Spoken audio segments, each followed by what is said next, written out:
Hey everyone. Hey. Hey everyone. Hello. I'm Chris. And I'm Hallease.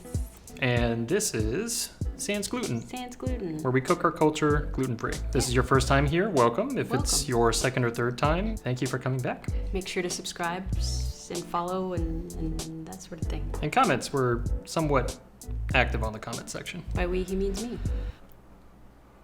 And today we're making gluten-free meatloaf.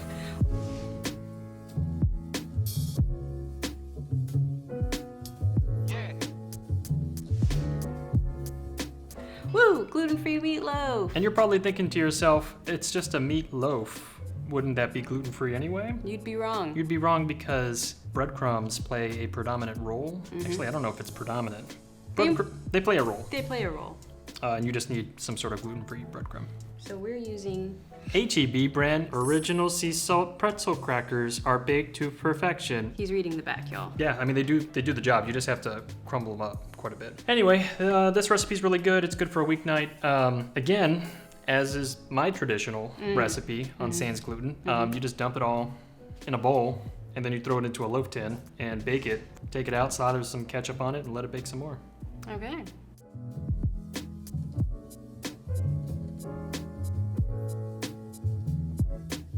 It's pretty tasty. With our loaf, we're gonna have salad, right? We are having salad. We're having salad. Let's get into it. Yeah. I remember you told me you were going to look for a gluten-free meatloaf recipe, and I thought to myself, why? It just doesn't sound very appealing, you know what I mean? But then you made it, and I was like, oh, okay. What made you decide to want to learn how to make meatloaf gluten-free? It just seemed like a traditionally American thing to make. It's in every American cookbook. And I was like, oh yeah, it's meatloaf, sure. I don't know what the breadcrumbs add. There's like some texture there. I think it just keeps it a little bit more firm but crumbly. Yeah. So it's not like a solid meat log. It's one of our staples, for sure. I mean, it's so easy to make. True. I think simplicity is the thing that draws me to most recipes, because I'm usually making stuff for weeknights, and I don't want to have to measure out a whole bunch of ingredients and be precise about it, or have to fry something and then refry it or bread it or something like that. It's just too much. It's just very forgiving.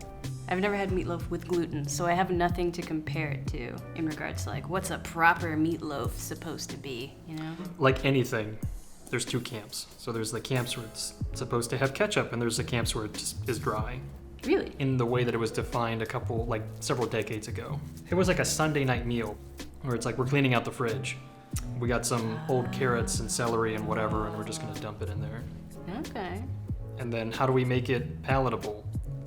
Add a lot of meat. Ketchup. And ketchup. I'm sure there are actually proper meatloaf enthusiasts that find this whole thing, like this is a bastard meatloaf. It's a bastard loaf. It's like a lot of stuff that people eat growing up. If it's not prepared in the way that they had it as a kid, then It's wrong. yeah, It's a farce. it's non-canonical. Non-canonical. That's a good No one's episode. gonna get that. I know, but it's a good episode. All right. It's 375 degrees.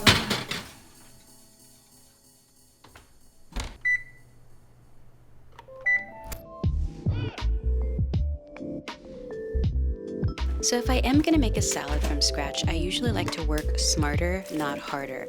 I don't usually measure anything out when I'm making my dressing. I just let the ancestors guide me, fam. So I usually incorporate olive oil, salt, pepper, and a little bit of lemon juice, but generally this is what I usually do. Whisk it all together as well as I can. Maybe take a taste test here or there to make sure it's not too salty or too peppery and balance it out accordingly if it is. Then I slowly incorporate whatever spring mix I'm into. I usually just buy a bag mix because that's the life I live. And then I usually like to throw in a couple of different vegetables, whatever I'm vibing. This time I'm just adding tomatoes in. Question, are tomatoes a fruit or a vegetable? I know what waffles and mochi has said, but what are we really agreeing to? Question of the century. After that, I like to add in a little bit of a cheese just to give it again that sort of mouthfeel. And right now I've been vibing off of feta. And there you go, a simple salad that can be made in a very short amount of time. So I think meatloaf got its fervent following during the Depression and the wars. So when you were trying to extend the meat and the protein that you had, you would toss in other things, some extra carrots or just a bunch of bread. And they used to call them vitality loaves, apparently. I don't know what the source on that is, but they used to make it with liver too. Ooh. We just saw that you could bacon wrap. You could bacon wrap anything, but bacon Yeah. wrap meatloaf? And it looks really good. Yeah, that sounds good. If you put anything different in your meatloaf, let us know in the comments below. And I guess we'll see you on the next episode. Subscribe, follow us on social media, all that kind of stuff. And thanks for stopping by. Bye. Bye. We did it. Yay.